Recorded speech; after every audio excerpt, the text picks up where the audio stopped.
Hello दोस्तों, स्वागत है आप सभी का एक और न्यू वीडियो में। दोस्तों, आज के इस वीडियो में हम बात करेंगे पृष्ठीय क्षेत्रफल एवं आयतन के कुछ एग्जाम्पल्स के बारे में। जैसा कि हम थोड़ा सा आपको बता देना चाहते हैं, जैसा लगभग मान के चलिए 15 से 18 दिन हो गए होंगे लेक्चर आप लोगों को नहीं आया था, ठीक है। और हम पढ़ाए कितना था पहले इसको समझ लीजिए। जैसे पृष्ठीय क्षेत्रफल एवं आयतन में आपको हम फिर बता देते हैं, आपको केवल और केवल 2-3 चीज पढ़ना था। एक तो था आपका शंकु और उसके बाद था गोला। फिर गोले को जब हम काटे थे तो यहीं से निकला था अर्धगोला। ओके, हमको केवल इतना ही पढ़ना था। और हम देखिए इसमें आपको थोड़ा सा बता दें, जैसे आप जब इसमें प्रश्नावली के प्रश्नों को देखेंगे, प्रश्नावली के प्रश्नों का मतलब ये है कि जैसे आप प्रश्नावली में जब चलेंगे तो आपको मिलेंगे 11.1, 11.2, 11.3, 11.4। तो आप ये देखेंगे कि पहले में हमको पढ़ना है शंकु का पृष्ठीय क्षेत्रफल, शंकु का पृष्ठीय क्षेत्रफल। दूसरे में आपको पढ़ना है शंकु का आयतन। ओके, तीसरे में हमको पढ़ना है गोला अर्धगोला का पृष्ठीय क्षेत्रफल और चौथे में आपको पढ़ना है गोला एवं अर्धगोला का आयतन। ये वीडियो चूंकि एक बार हम शूट कर चुके थे, गलती से उड़ गया हमसे, इसलिए फिर से हमको शूट करना पड़ रहा है। तो यहाँ पर आप ये देखेंगे कि शंकु वाला पैटर्न हम लोगों ने खत्म कर लिया है। इसमें का ये भी हो गया है, ये भी हो गया है। इसमें भी बहुत सारे प्रश्न हो गए हैं, 7 प्रश्न हो गए हैं, 3 प्रश्न केवल बचे हैं। ओके, लेकिन अब मैं आपको और बता दूं, इसमें आपको 12 या 13 एग्जाम्पल मिलेंगे या 12 है लगभग, और 7 एग्जाम्पल तक हो गया है, ठीक है। 11.3 के 7 प्रश्न तक हो गया है। तो आज मेरा कोशिश ये रहेगा कि एग्जाम्पल को पूरी तरह खत्म कर लिया जाए। उसके अगले लेक्चर में इन दोनों में से देखेंगे, दोनों अगर खींच पाएंगे तो एक ही लेक्चर में बना देंगे वीडियो, ठीक है। और तो और मैं आपको एक चीज़ और बता दूं, अगर आप लोग इस चीज़ का फार्मूला, डेरिवेशन, जो भी चीज़ समझना है, आपको जैसे भी समझना है, अगर आप नहीं देखे हैं तो आप लोगों से अनुरोध है कि इसका जाकर आप लोग लेक्चर नंबर 1 देखिए। लेक्चर नंबर 01 में हम सिंपल क्या किए हैं, जितने भी इसके फार्मूले हैं, शंकु के फार्मूले, गोला का, अर्धगोला का, जितने भी फार्मूले हैं उन सभी को पूरा डिटेल में एकदम बढ़िया से एक्सप्लेन किया है, कोई समस्या ना है। तो आप लोग उसको देख लीजिएगा, फिर आप आ जाइए एग्जाम्पल नंबर 7 हुआ है, 8 नंबर एग्जाम्पल से हम अब अपना प्रोसेस स्टार्ट करते हैं, ठीक है। देखिए एग्जाम्पल्स को तो हम पूरी तरह बता ही चुके थे, लेकिन कोई बात नहीं। देखिए 8 नंबर एग्जाम्पल चलते हैं। चलो रुकिए, इसको पहले मिटा देते हैं। जैसे देखिए मैं फिर बता रहा हूँ, मैं उसमें भी बताया था, अगर प्रश्नों को जब आप एनालिसिस करने लगेंगे तो प्रश्न आपको बहुत ही आसान लगेंगे, और जब तक आप वैसे ही करेंगे तब तक समझ में ना आएगा, ठीक है। देखिए हम चलते हैं 8 नंबर एग्जाम्पल पर। सिंपल काम वही अपना प्रोसेस रहेगा भैया। एग्जाम्पल अब मान लीजिए, या तो मेरे पास 2 तरीका है, या तो मैं क्वेश्चन लिखूँ आपके सामने, या तो लिख कर लाऊँ, ठीक है। दूसरा मान लीजिए, या तो पहले से लिख कर लाऊँ, या तो आपके सामने लिखूँ, ठीक है। और या तो मैं क्या करूँ, सिंपल प्रश्न को बोल दूँ। आप लोग इतने गंवार तो आए नहीं कि प्रश्न को बोलूँ आप सुने ना। तो ये हमें लगता है कि सबसे आसान प्रोसेस है, इसमें आपका भी टाइम बचेगा, हमारा भी थोड़ा टाइम बचेगा। देखिए आते हैं हम एग्जाम्पल नंबर 8 पर। यहाँ बोल रहा है कि किसी शंकु की ऊंचाई और उसकी तिर्यक ऊंचाई क्रमशः 21 और 28 सेंटीमीटर है। यानी क्वेश्चन में दे दिया है कि ऊंचाई 21 सेंटीमीटर और उसके बाद तिर्यक ऊंचाई, तिर्यक ऊंचाई ये होता है, कितना दिया है इसमें, 28 सेंटीमीटर। फिर इसमें बोल रहा है कि आप सिंपल काम क्या कीजिए, इसका आयतन ज्ञात कीजिए। क्या निकालना है हमको, आयतन। अब ध्यान से प्रोसेस समझिए, हमको आयतन निकालना है। हमको ये ना पता है कि भाई यहाँ पर रेडियस इसका कितना है, यानी त्रिज्या। तो आपको एक चीज तो पता होगा कि जब भी हम आयतन की बात करते हैं तो आयतन के लिए हमको सबसे पहले चाहिए क्या चीज, आयतन के लिए हमको सबसे पहले चाहिए, ये तो इसका होता है फार्मूला, यह हमको पता है। देखिए ऊंचाई को ही ऊर्ध्वाधर ऊंचाई बोलते हैं। जब आप बुक देखेंगे तो आपको ऊर्ध्वाधर ऊंचाई मिलेगा। क्यों? क्योंकि ऊंचाई 2 प्रकार का होता है, एक होता है तिर्यक ऊंचाई और एक होता है ऊर्ध्वाधर ऊंचाई। तो दोनों में आपको अंतर पहले ही मैं स्पष्टता लेक्चर 1 में बताया हूँ, वहां पर आप लोग देख सकते हैं। वैसे भी थोड़ा सा मैं आपको हिंट दे देता हूँ। जैसे देखिए अगर इस शंकु को हम ध्यान से देखें तो हम ये देख रहे हैं कि जो एकदम सीधे खड़ा है और जो इस रेडियस के साथ, ध्यान दीजिएगा, रेडियस यानी त्रिज्या, इस त्रिज्या के साथ अगर 90 डिग्री का कोण बनाता है तो इसी को हम बोलते हैं क्या, ऊर्ध्वाधर ऊंचाई। ओके, और यहाँ पर तो चाहे जितना कोण बना रहा है तो क्वेश्चन के ऊपर आना। तो यहाँ पर इस चीज को मैं बोलता हूँ क्या चीज, मैं नहीं, हम सभी लोग बोलते हैं तिर्यक ऊंचाई, तिर्यक ऊंचाई। ओके, कंफ्यूजन नहीं होगा, सब कुछ समझते रहिए। फिर उसके बाद अब देखिए हमको आर चाहिए। अब आपको एक चीज मैं बताया भाई, इसको बोलते हैं एच, इसको बोलते हैं एल, इसको बोलते हैं आर। अगर यहाँ कोण बन गया 90 डिग्री तो ये बताइए पाइथागोरस थ्योरम से यहाँ पर कुछ ना कुछ रिलेशन निकलेगा। तो यहाँ पर आप लिख सकते हैं क्या चीज, L square equal to H square plus का आर स्क्वायर। अब कैसे आया तो आपको ये लिखने की आवश्यकता नहीं है, अगर आप लिख भी देते हैं तो और ही बेटर है। ओके, अब इस चीज को हमको क्या निकालना है, रेडियस, तो R square equal to L square minus H square equal to, अब देखिए एल स्क्वायर, एल कितना है आप बोलेंगे 28 सेंटीमीटर। देखिए इस चीज को बोलते हैं एल, इसे बोलते हैं एच, ठीक है। अब उसके बाद एल का मान कितना है 28 सेंटीमीटर, तो 28 का स्क्वायर माइनस एच कितना है 21, 21 का स्क्वायर। यहाँ से कितना है तो 28 के वर्ग कितना होता है 784, 784 माइनस 21 का होता है 441, बचे कितना 3 4 3 343। अब देखिए इसको जब आप लिखेंगे तो अब ये आया आर स्क्वायर की वैल्यू, हमको क्या चाहिए आर चाहिए यानी रेडियस, तो लिखेंगे आप R equal to under root 343। आपको ये भी पता है कि 343 होता है 7 का क्यूब, 7 का क्यूब होता है 7 गुणे 7 गुना 7, लेकिन दो का हम जोड़ा बनाते हैं तो एक का तो जोड़ा मिल रहा है 7, दूसरे का जोड़ा ही ना है तो ये आ गया अंडर रूट। ओके, ये हो गया 7 अंडर रूट 7 सेंटीमीटर, क्योंकि सब कुछ सेमी में चल रहा है तो यहाँ पर रेडियस आ गया 7 करने में 7 सेंटीमीटर। अब आप लिखेंगे अब आयतन इक्वल टू आयतन का फार्मूला क्या है वही 1/3 पाई आर स्क्वायर एच। ओके, 1/3 को रहने देंगे भाई, ये कांस्टेंट है ये बदलेगा नहीं, पाई का मान 22/7 रख लेंगे, ठीक है। आर स्क्वायर, अब देखिए आर कितना है 7 करड़ी में 7, तो इसको मैं लिखूंगा किस प्रकार से, देखिए 7 करड़ी में 7 इंटू 7 करड़ी में 7 इंटू एच का मान कितना है 21 सेंटीमीटर। अब देखिए ये आ गया 21। अब क्या करेंगे ध्यान से सुनिए, देखिए इसको थोड़ा सा अगर हम आइडिया लगाएं तो 7 त्रिक 31, तो ये पूरा कट जाएगा, ठीक है। फिर यहां से आ जाएगा कितना, देखिए 22 का गुना, देखिए 22 से 154। अब थोड़ा सा आपको मैं ये आपको बता देना चाहता हूँ कि अंडर रूट का मल्टीप्लाई कैसे होता है, रूट का गुना। अब यहाँ पर तो हमको चूंकि नहीं बताना चाहिए लेकिन थोड़ा सा समझ लीजिए, जैसे जब हम अंडर रूट का गुणा यहाँ पर करेंगे ध्यान से समझिएगा, तो आप ये देखेंगे कि रूट के बाहर जो नंबर है, इस नंबर का रूट के बाहर जो नंबर है उस दोनों नंबर का आपस में मल्टीप्लाई कर लेंगे, ठीक है। जैसे इन दोनों का मल्टीप्लाई इसके साथ किए तो 7 इंटू 7, ओके। इन दोनों के बीच में भी मल्टीप्लाई है तो इंटू अंडर रूट 7 तो अंडर रूट 49। सिंपल प्रोसेस है भाई, रूट के अंदर इन दोनों को मल्टीप्लाई करेंगे तो रूट के अंदर ही मल्टीप्लाई हो जाएगा। उसके बाद से हम क्या करेंगे, यहाँ लिख देंगे 49 इंटू, अब देखिए ये आप अगर थोड़ा सा ध्यान से देखें तो भाई 7 का स्क्वायर दिख रहा है तो यहाँ पर सिंपल हम लिख सकते हैं 7, ठीक, ये चीज हो गया। इस प्रकार से मल्टीप्लाई करते हैं हम। यहाँ पर अभी आ गए, देखिए 22 7 154, फिर उसके बाद इंटू 7 इंटू 7, ठीक है। या तो अगर आप इस प्रोसेस से नहीं करना चाहते हैं ऐसे कर लीजिए, जैसे देखिए 22 को आप यही रहने दीजिए, 22 इंटू 7 गुना 7 तो हो गया 49 गुना 7 का इसमें करेंगे तो अंडर रूट 49 का मतलब 7, तो ये हो गया 7। यहाँ पर आ गया 22 गुना 343, 7 का क्यूब 343 होता है तो मल्टीप्लाई करेंगे 343, 22 3 66 को 6 आ जाएगा, कैरी 6, 22 चौक 88 6 94 को 4, कैरी आया 9, 22 3 66, 66 9 कितना होगा तो आप कहेंगे 9 6 15 7 सेंटीमीटर क्यूब। देखिए वॉल्यूम यानी आयतन हमेशा क्यूब में ही होता है, ठीक है। ये चीज आप लोगों का प्रोसेस। अब चलते हैं किस पे, एग्जाम्पल नंबर 9 पर। आप लोग थोड़ा एकदम ध्यानपूर्वक इसको समझिएगा, थोड़ा सा इतना मिटाएंगे, एक बार स्क्रीनशॉट लेना हो तो ले लीजिए, ठीक है।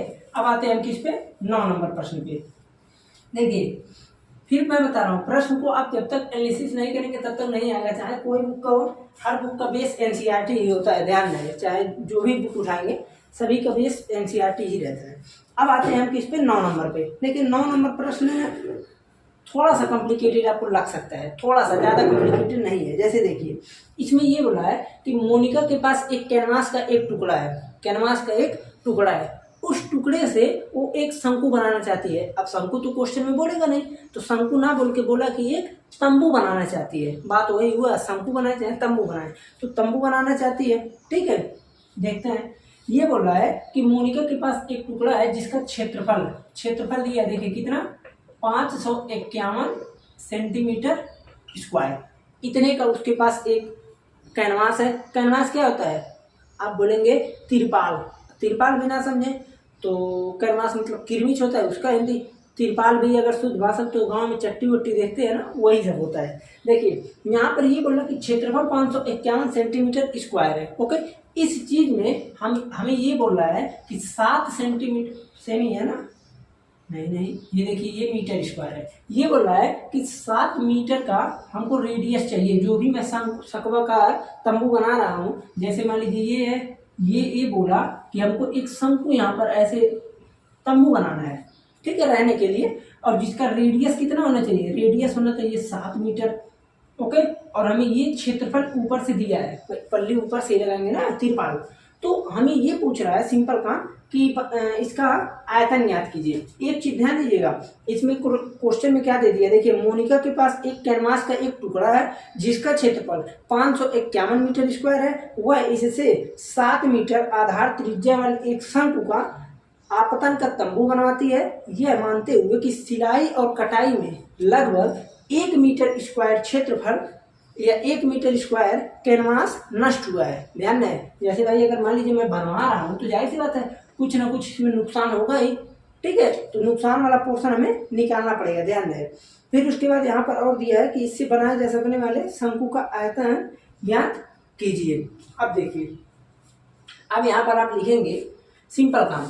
क्वेश्चन हमें लगता है कि अब बहुत ही बेहतर तरीके से समझ में आ गया होगा कि ये क्षेत्रफल था, ठीक है, इतना रेडियस चाहिए, 1 मीटर स्क्वायर हमें इधर उधर लग गया काटने पीटने में, तो हमें सिंपल इसमें आयतन निकालना है। तो आयतन एक बार थोड़ा सा वीडियो को पॉज करके आप लोग कोशिश कीजिए करने का, देखिए हो रहा है कि नहीं, क्योंकि बहुत ही आसान है, वो जाएगा मस्टरी। देखिए करना क्या है, चलिए बताते हैं। देखिए आप लिखेंगे कैनवास का क्षेत्रफल इक्वल टू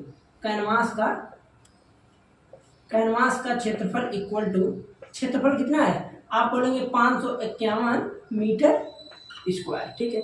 अब कितना नुकसान हो गया आप लिखेंगे 1 मीटर स्क्वायर नुकसान हो गया, तो आप लिखेंगे नष्ट हुआ कैनवास या नष्ट हुआ कैनवास कितना है, आप लिखेंगे 1 मीटर स्क्वायर। ओके भाई, इतना मेरे पास था, इतना नष्ट हो गया, तो कितना बचा आप लिखेंगे अब उपलब्ध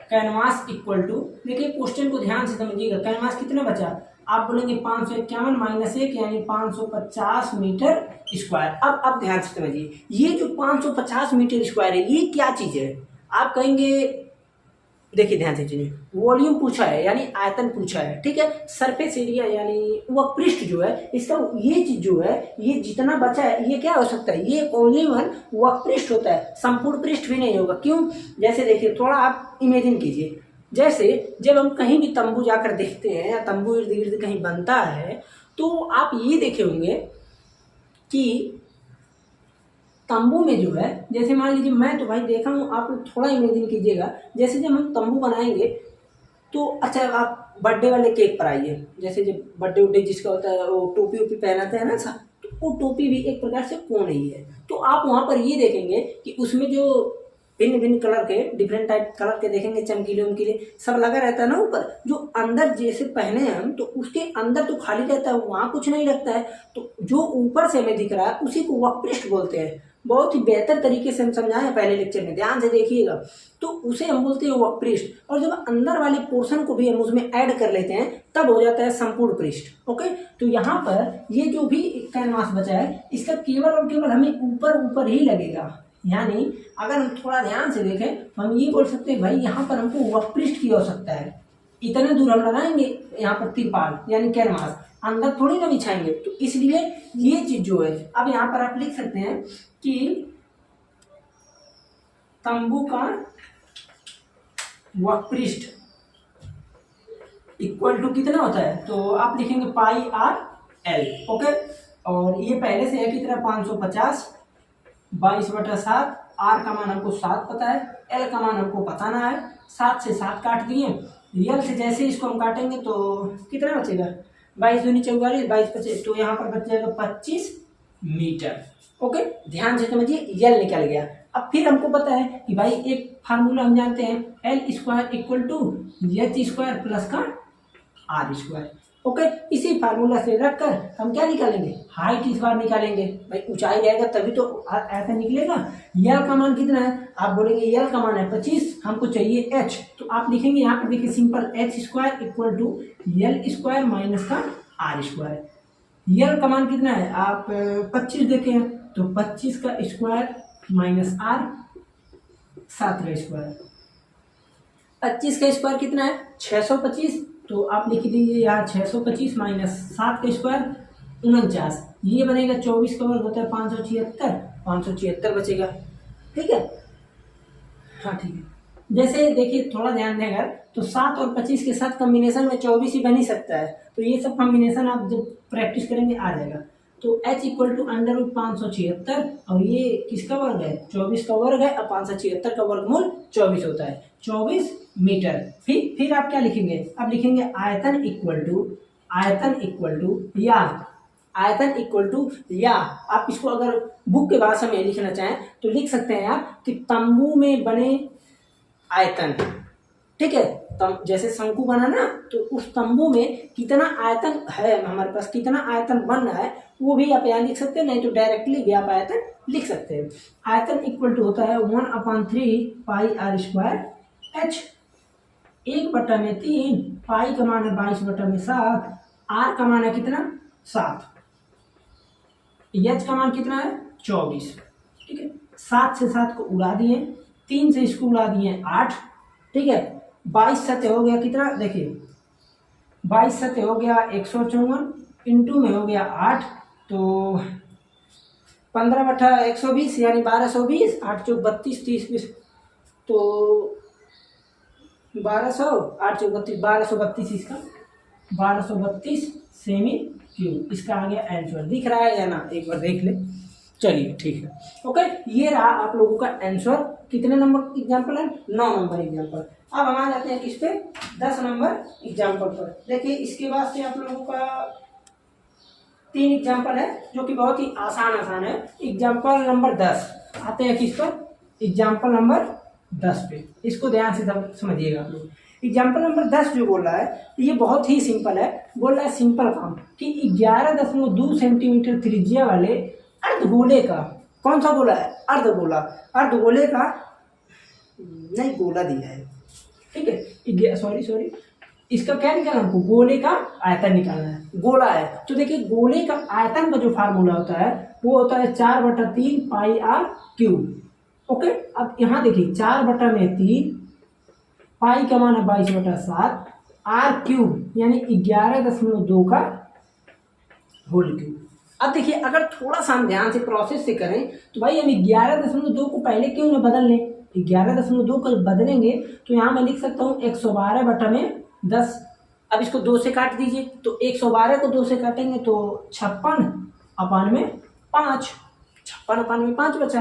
तो अब इसको आसानी से आप लोग कर सकते हैं, छोटे छोटे टुकड़ों में करेंगे तो आसानी होगा। 56/5, तो यानी इस जगह पर हम लिख सकते हैं क्या चीज़,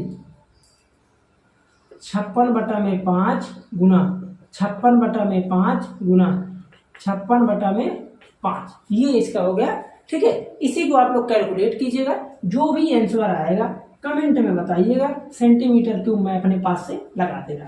ठीक है, अब आते हैं किस पे, एग्जाम्पल नंबर 11 पे। अरे जो थोड़ा समझाने लायक रहे वो बेहतर है, इसमें क्या है समझाना है। अब आते हैं एग्जाम्पल नंबर 11 पे।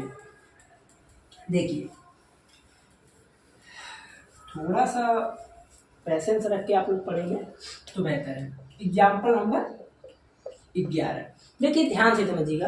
प्रश्न बोल रहा है कि एक 60 पट। अब ये 60 पट क्या होता है, एक 60 पट है, इसे थोड़ा सा लिख देते हैं, ये क्या है 60 पट। ये 60 पट है, 4.9 सेंटीमीटर त्रिज्या वाले, 4.9 सेंटीमीटर त्रिज्या वाले एक धातु का गोला है। आया समझ में भाई? कोई एक 60 पट है, 60 पट हमारे अनुसार अगर देखा जाए तो जैसे जो आप देखेंगे थ्रोइंग वाला गेम एक होता है, थ्रोइंग वाला, जिसमें क्या होता है, एक बहुत ही भारी भरकम लोहे का चीज, लोहे का रहता है, मोस्टली बोल सकते हैं, वो बहुत ही वजनदार होता है, ठीक है। उसी को हमको क्या करना रहता है, थ्रो करना रहता है, उसी वही वाला 60 पट होता है एलमोस्टली, ठीक है। तो आप उसको जब देखेंगे तो उसमें ये बोल रहा है क्वेश्चन में कि भाई 4.9 सेंटीमीटर त्रिज्या है। तो 4.9 सेंटीमीटर त्रिज्या का मतलब इतना, यानी इतना बड़ा हुआ बाल के जैसा, ठीक है, इतना बड़ा है। कोई 60 पट है पीटने वाला, या तो 60 पट आप जैसे एक और देखेंगे टेबल टेनिस में, वहां पर 60 पट वो वाला हो सकता है, ठीक है। इसी प्रकार में से कोई एक धातु का गोला है, बस इतना जानिए, ठीक। कह रहा है कि यदि इस धातु का घनत्व, अब देखिए हमको यहाँ पर घनत्व दे दिया, क्या दिया है, यदि इस धातु का घनत्व कितना दिया है, 7.8 ग्राम पर सेंटीमीटर क्यूब, इतना हमको दे दिया है। तो कह रहा है कि इसका द्रव्यमान ज्ञात कीजिए। अब देखिए हमको क्या निकालना है, इसका द्रव्यमान ज्ञात करना है। थोड़ा अगर आप लोग दिमाग लगाएं तो कुछ आइडिया हो तो बताइए। आप कहेंगे ऐसा है, अगर इसमें आइडिया की हम थोड़ा सा कल्पना करें तो हम वेट इसका कैसे निकाल सकते हैं, यानी भाई द्रव्यमान निकालना है ना, तो द्रव्यमान हम इसका कैसे निकाल सकते हैं, हमको निकालना है इसका द्रव्यमान। अब देखिए करना क्या है, ध्यान से सुनिए। तो आप कहेंगे ऐसा है, अगर थोड़ा सा हम इसमें एनालिसिस करें तो भाई पहली बात देखिए, घनत्व का फार्मूला हम ये जानते हैं कि भाई घनत्व बराबर होता है द्रव्यमान अपान आयतन। ओके, हमको चाहिए द्रव्यमान, तो आयतन का इसमें गुणा कर दें, तो यहाँ पर हम लिख सकते हैं कि द्रव्यमान इक्वल टू घनत्व इंटू आयतन। ये हो गया इसका फार्मूला। घनत्व हमको पहले से क्वेश्चन में दे दिया है, आयतन हमको निकालना है, तो आयतन हम इस चीज के निकाल लेंगे। भाई आयतन अगर हमको ये दिया है रेडियस, तो आयतन हम निकाल लेंगे। अब हम यहाँ पर लिखेंगे क्या चीज, लिख देंगे हम धातु का गोला, यानी 60 पट है ना, तो यहाँ पर हम लिख देंगे 60 पट का आयतन इक्वल टू कितना होगा, तो आप कहेंगे 4/3 पाई आर क्यूब। अब देखिए 4/3 इंटू 22/7, अब देखिए आर क्यूब। अब फिर वही प्रोसेस कीजिए भाई, इसको आप लिख दीजिए 49/10। ओके, 49/10, तो 49 अपान में 10 इंटू 10 इंटू 10, 3 बार लिख देंगे। क्योंकि ये क्यूब बोल रहा है। तो अब उसके बाद करेंगे क्या, सिंपल से काम, इस चीज को काट पीट दीजिए, 7 से इसको काटेंगे तो 7 आ जाएगा, ठीक है। उसके बाद 22 7 154, 4 इंटू 154 इंटू 49 के स्क्वायर निकालेंगे तो 2401 आएगा, अपान 3 इंटू 1000, ठीक है। आप अपने प्रोसेस से अब देखिए ये चीज किस में आया, जो भी चीज निकलेगा ये आएगा सेंटीमीटर क्यूब में, आएगा ना, बिल्कुल। अब हम आते हैं यहाँ पर, चलते हैं द्रव्यमान इक्वल टू, देखिए इसको कैलकुलेट कर लीजिएगा, ठीक है। अब यहाँ पर हम आ जाते हैं किस पे, द्रव्यमान इक्वल टू घनत्व गुणे आयतन। देखिए ये फार्मूला, चलिए एक बार और लिख देते हैं, घनत्व गुणे आयतन। अब थोड़ा सा अगर देखें घनत्व कितना है, आप कहेंगे 7.8। अब देखिए इसको मैं न्यूमेरिकली बताने से पहले इसको हम एक बार फार्मूला से समझिए। पहले घनत्व का यहाँ पर देखिए मात्रा क्या दिया है, आप कहेंगे ग्राम बटे सेंटीमीटर क्यूब इंटू आयतन का क्या दिया है, आप कहेंगे सेंटीमीटर क्यूब। ओके, ये चीज कट जाएगा तो बचेगा क्या लास्ट में, ग्राम। तो मैं अगर लास्ट में ग्राम लिखूंगा तो कंफ्यूज नहीं होने का, ऐसे ही इसी प्रोसेस से होता है। तो आप कहेंगे घनत्व कितना दिया है, भाई सिंपल काम 7.8 इंटू आयतन इतना है ना, कर दीजिए मल्टीप्लाई, 4 इंटू 154 इंटू 2401 अपान 3 इंटू 1000। इसी को सॉल्व कीजिएगा, यहाँ पर आ जाएगा ग्राम। इस चीज को भी कमेंट में आप अवश्य बताइएगा, ठीक है। ये रहा आप लोगों का सिंपल प्रोसेस है, 11 नंबर एग्जाम्पल। देखिए एक चीज हम थोड़ा सा आपको और बताना चाहते हैं, जब आप प्रश्नावली 11.4 को लगाएंगे, ध्यान से सुनिएगा, जब आप प्रश्नावली 11.4 को लगाएंगे तो एकदम सेम प्रश्न प्रश्नावली 4.3 में प्रश्नावली 4.3 में क्वेश्चन नंबर 3 एकदम सेम है। इसमें क्या दिया है कि एक गेंद का व्यास d इक्वल टू 4.2 सेंटीमीटर है, यानी r इसका कितना हो जाएगा 2.1 सेंटीमीटर, आधा कर देंगे। फिर उसके बाद कह रहा है कि यदि इसका घनत्व 8.9 ग्राम पर सेंटीमीटर क्यूब है, ठीक है, तो इसका द्रव्यमान बताइए। हमें ये लगता है कि इसमें हमको कुछ नहीं बताना है, ये बताएंगे भी नहीं, होमवर्क है आप लोगों का। एक्सरसाइज 11.4 का, मैं 4.3 लिख दिया, 11.4 का क्वेश्चन नंबर 3 है। डी दिया है, आर आप निकालेंगे, उसके बाद ये यहाँ पर ये घनत्व दिया है, आप इसका द्रव्यमान बता सकते हो।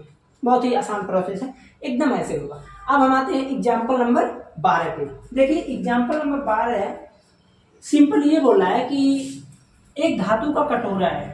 भाई कटोरा वटोरा तो आप लोग बहुत बचपन में दूध खाए होंगे, कटोरे में दूध धातु, ठीक है, तो वही वाला कटोरा है। देखिए कटोरा यानी कचौरिया, सिंपल सीधा समझिए। तो एग्जाम्पल नंबर 12 है, कटोरे का तात्पर्य वही कचौरिया हुआ, सिंपल का आप बहुत लोग जानते भी होंगे कटोरी, ठीक है, वही होता है।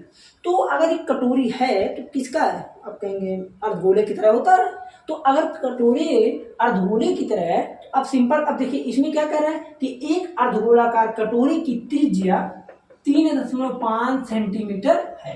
कह रहा है कि इसके अंदर भरे जा सकने वाले पानी का आयतन, तो आप तुरंत लिखेंगे कि भरे जा सकने वाले पानी का आयतन,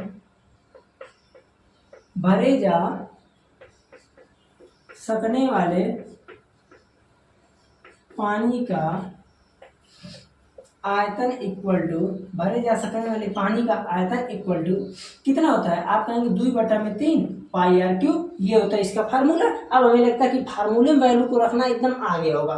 तो यहाँ पर आप देखेंगे कि 2/3 पाई का मान है 22/7 इंटू आर क्यूब। अब देखिए ध्यान से समझिए, 3.5 को आप क्या लिख सकते हैं, शुद्ध भाषा में समझिए, 3.5 को आप 7/2 लिख सकते हैं कि नहीं। हम जबरदस्ती नहीं कह रहे हैं कि आप लिख ही दीजिए, कैसे लिखते हैं इसको समझिए। आप इसको लिखेंगे 35/10, 5 से काटेंगे तो 7/2, इसलिए मैं बोला हूँ कि आप 3.5 को 7/2 भी लिख सकते हैं। तो यहाँ से आ गया 7/2, 7/2, 7/2, 7 से 7 कट गया, 2 से 2 उड़ गया, और 11, उसके बाद 3 दूना 6, 77 इंटू 11 अपन 3 दूना 6, 11 7 77, 11 7 77, ठीक है, और 7 कैरी है तो 4 8 6 सेंटीमीटर क्यूब, ये इसका है आंसर। ओके, तो इस लेक्चर में आज यहीं पर रहने देते हैं। चलिए आधे घंटे का, पिछली बार भी 28 मिनट का ही लेक्चर बना था, ठीक है। तो चलते हैं, मिलते हैं फिर अगले लेक्चर में। कोई भी समस्या हो तो आप कमेंट में बता सकते हैं। आप लोगों का देखिए अब थोड़ा बहुत बचा है सिलेबस, घबराने की कोई बात नहीं। मैं बहुत पहले से ही बोल रहा हूँ ख़त्म कर दूंगा जल्दी, लेकिन मैं फिर बाद में सोचा जल्दी ख़त्म करने का कोई मतलब नहीं है। आराम से आप लोग पढ़िए एकदम अच्छी प्रकार से। अभी हमको लगता है कि हाफ ईयरली का एग्जाम में नहीं आया होगा आप लोगों का। हाफ ईयरली तक मैं आप लोगों का पूरा सिलेबस कोशिश करूँगा कि ख़त्म हो जाए। बीच में सर्किल बचा है, उसके बाद आप लोगों का डाटा का संख्या की स्टैटिक्स बचा है। तो स्टैटिक्स में मैं देखा बहुत कुछ नहीं है, स्टैटिक्स में मान के चलिए कुछ भी नहीं है। अगर 8 में भी आप पढ़े हैं स्टैटिक्स यानी संख्या की, तो आप बिल्कुल आसानी से कर ले जाएंगे। हमको उसी में बस थोड़ा डाटा, टेबुलर फॉर्म, उसके बाद ग्राफिकल फॉर्म, यही सब थोड़ा बहुत बताना है, ठीक। और इसी चीज़ को कोशिश करेंगे कि 1 से 2 लेक्चर में उसको हम समाप्त कर दें, ठीक। और रही बात आप लोगों की सर्किल की, तो सर्किल में उस बीच में इसलिए मैं छोड़ दिया क्योंकि आप देखे होंगे त्रिभुज भी थोड़ा आप लोगों को थ्योरी टाइप का लगा, फिर उसके बाद आप चतुर्भुज पढ़े, चतुर्भुज भी वैसे लगा। हम कहेंगे अगर वृत्त शुरू कर देंगे तो अब आधे लोग तो गिर जाएंगे। ई का चल रहा है, थ्योरी है, मैथ में है थ्योरी, तो इसलिए मैं थोड़ा आ गया मैथमेटिकल पे। यहाँ पर आप थोड़ा आराम से कैलकुलेट कीजिए, माइंड फ्रेश। फिर उसके बाद ये सब खत्म करके फिर हम आ जाते हैं सर्किल पे। सर्किल को पढ़ अवश्य लीजिएगा।